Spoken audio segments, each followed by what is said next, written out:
Break के बाद एक बार फिर से आप सभी दर्शकों का अन्नदाता कार्यक्रम में स्वागत है।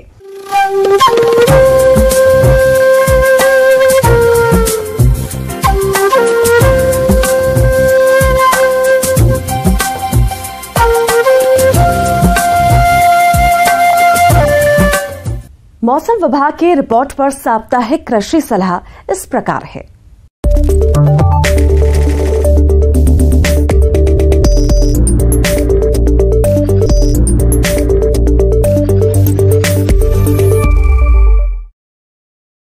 भारत मौसम विज्ञान विभाग, पृथ्वी विज्ञान मंत्रालय, भारत सरकार, RAK कृषि महाविद्यालय सीहोर, राजमाता विजयाराजे सिंधिया कृषि विश्वविद्यालय ग्वालियर द्वारा भेजे गए मौसम पूर्वानुमान रिपोर्ट के आधार पर जिला सीहोर और इससे लगे जिलों के किसान भाइयों को सलाह दी जाती है कि इन क्षेत्रों में आगामी दिनों में आसमान में मध्यम से घने बादल छाए रहने की संभावना है।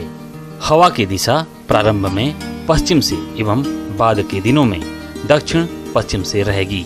दिन और रात्रि के तापमान में मामूली गिरावट रहेगी। हवा की गति सामान्य से अधिक 20 से 24 किलोमीटर प्रति घंटे की गति से रहेगी। आगामी 72 घंटों में तेज हवा, गरज चमक के साथ बौछार युक्त हल्की से बहुत भारी वर्षा होने का अनुमान है। बाद के दिनों में राहत का अनुमान है। ऐसे में इन क्षेत्रों के किसान भाइयों को सलाह दी जाती है कि धान की उन्नत तथा शीघ्र पकने वाली प्रजातियों जैसे JR 81, JR 206, MTU 1010, पूर्णिमा, JRH 5, JRH 8, JRH 19, Pusa basmati का चयन करें और मध्यम अवधि में तैयार होने वाली किस्मों में पूसा बासमती 1, IR 64, IR 35, पूसा सुगंधा आदि के बीज की जितने एरिया में धान का रोपण करना हो उसके 20वां भाग पर नर्सरी लगाएं। अरहर की अधिक पैदावार देने वाली किस्में जैसे राजीव लोचन, ICPH 87, आशा, TJT 501, राजेश्वरी आदि किस्मों की बुआई करें। सोयाबीन की उन्नत किस्मों में RVS 1-4, RVS 24, RVS 18, RVS 2001-4, JS 97-52, JS 20-98, JS 93-5, JS 20-69, JS 335, NRC 7, NRC 37, NRC 86 आदि की अग्रिम व्यवस्था कर लेवें। बीज को PSB एवं राइजोबियम कल्चर से उपचारित करने के बाद ही बुआई करें। इसके लिए सीड कम 40 सीड ड्रिल का प्रयोग किया जा सकता है। किसानों को खरीफ मक्का की फसल के लिए पंक्ति से पंक्ति की दूरी 60 से 75 सेंटीमीटर और पौधे से पौधे की दूरी 18 से 25 सेंटीमीटर रखें। अधिक उपज देने वाली किस्में जैसे JM 216 और संकर मक्का जैसे जवाहर मक्का hybrid 1, SQPM 1, SQPM 3, JK MH 4545, Surabhi, PSC 745 आदि का उपयोग करें। बीज उपचार के लिए कार्बेंडाजिम 2 ग्राम और इमिडाक्लोप्रिड 2 ग्राम प्रति किलोग्राम बीज की दर से करना चाहिए और किसान भाई अपनी सुविधा के अनुसार अंकुरण परीक्षण भी कर सकते हैं, जिससे खेतों में स्वस्थ पौधों की अधिकतम संख्या प्राप्त की जा सके। फलदार वृक्षों के तनों पर बार ईटिंग कैटरपिलर यानी छाल खाने वाली इल्ली दिखाई देने पर इनके बनाए हुए स्थानों पर मिट्टी का तेल या कोई भी कीटनाशक दवा छेदों में डालकर गीली मिट्टी से ढक दें। मौसम की स्थिति को देखते हुए खुरपका मुहपका रोग फैलने की आशंका है। पशुओं में रोग के बचाव के लिए टीकाकरण करवाएं। टीकाकरण करवाने का यह सही समय है। सूखा चारा दिन में 2 बार दें। समय समय पर पशुओं को पीने के लिए पानी उपलब्ध कराएं।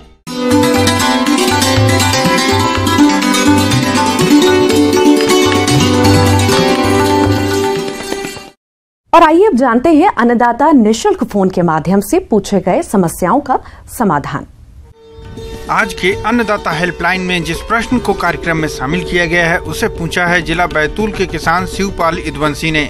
आप करेला की फसल में लगने वाले कीटों के नियंत्रण पर जानकारी चाहते हैं तो शिवपाल जी आपकी जानकारी के लिए प्रस्तुत है कार्यक्रम का यह अंश।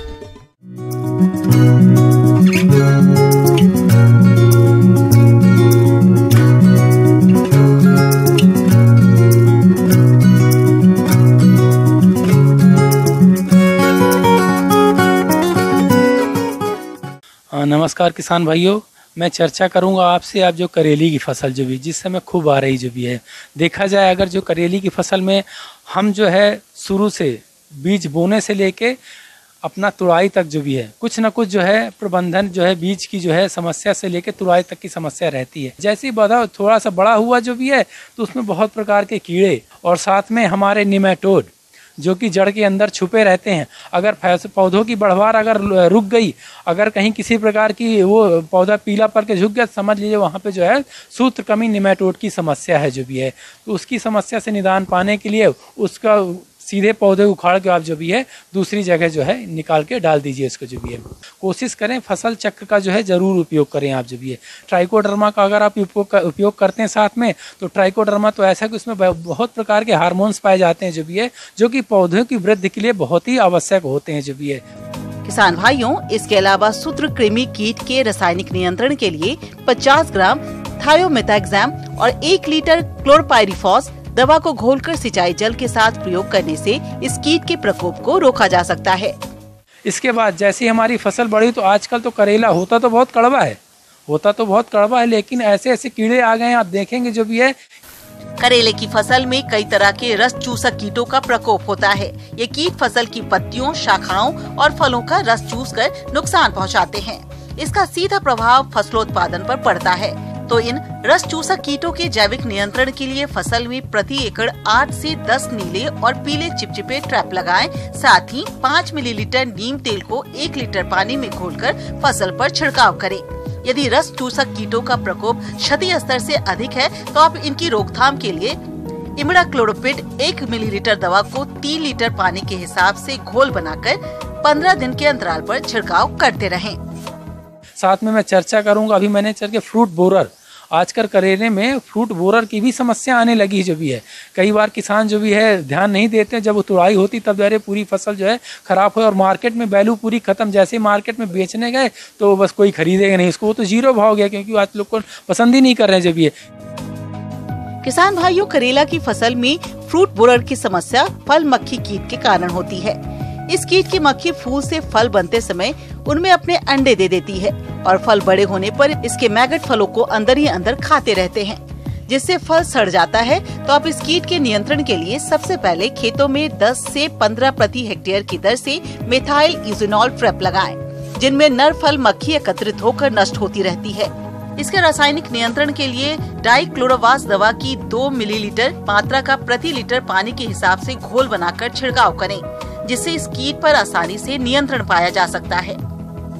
साथ में किसान भाई से निवेदन ये भी करूंगा कि हम हमेशा इस चीज़ का ध्यान रखें, फसल जो है तुड़ाई के पहले अगर आपने स्प्रे किया हुआ थोड़ा सा ड्यूरेशन जरूर रखें। अगर आपने स्प्रे किया किसी भी कीटनाशक का दवा का तो आप जो कम से कम 3 दिन का अंतराल रखें। लेकिन अगर आपने जैविक का उपयोग किया तो कोई दिक्कत नहीं। जैविक अगर आपने आज दवाई डाली है, दूसरे दिन फसल तोड़ना चाहते हैं, कोई दुष्परिणाम नहीं जो भी है। किसान भाई, जो जानकारी मैंने दी आपके लिए हो सकता है बहुत ही सार्थक होगी जो भी है, तो जो निश्चित रूप से आपको फायदा होती है। इसी साथ में आपसे विदा लेता हूँ। नमस्कार।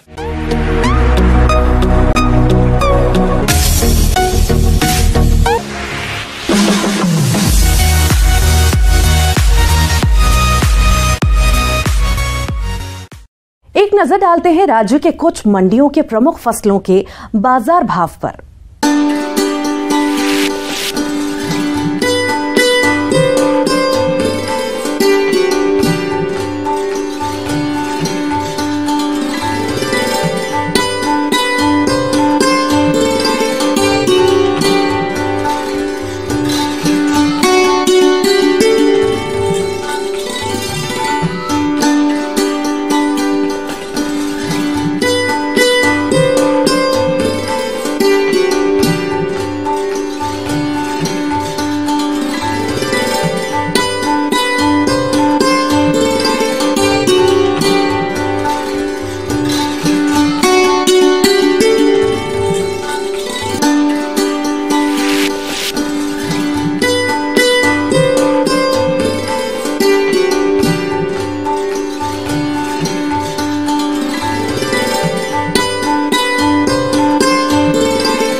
किसान भाइयों, कृषि संबंधित समस्या और सुझावों के लिए आप हमें इस पते पर संपर्क कर सकते हैं।